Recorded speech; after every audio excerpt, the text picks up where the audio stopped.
Open স্পেসটা দেই, গণভবন থেকে যেই কথা আসবে ওই কথা পুরো বাংলাদেশ মাথা নিচু করে মেনে নিবে।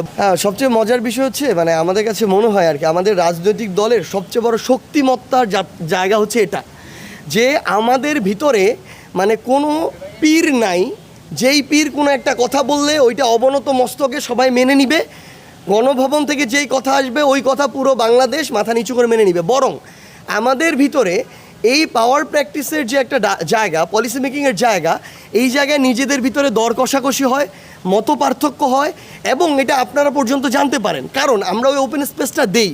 এটাই হচ্ছে আমাদের দলের ভিতরে ডেমোক্রেসির যে চেষ্টা বা ডেমোক্রেসির যে এনভায়রনমেন্ট, সেটা আমরা আপনাদেরকে একটা জিনিস ক্লিয়ারলি বলে দিই। আমাদের ভিতরে এই মত পার্থক্য অভ্যুত্থানের শুরু থেকে এই ডিসিশন মেকিংয়ে আমরা এই ডিসকাশনে যাইতাম।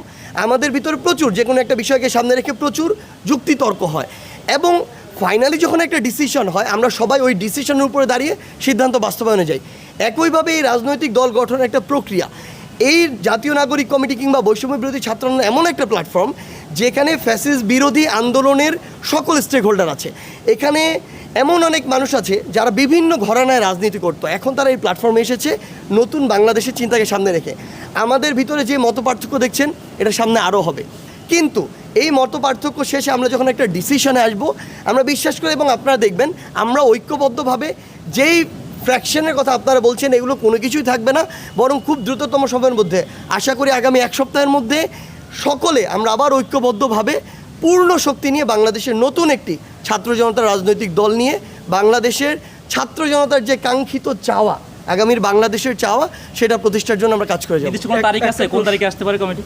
আমরা তো আশা করছি ফেব্রুয়ারি 28 তারিখের মধ্যে, বাট হয়তো এটা 24, 25, 26 এর মধ্যে একটা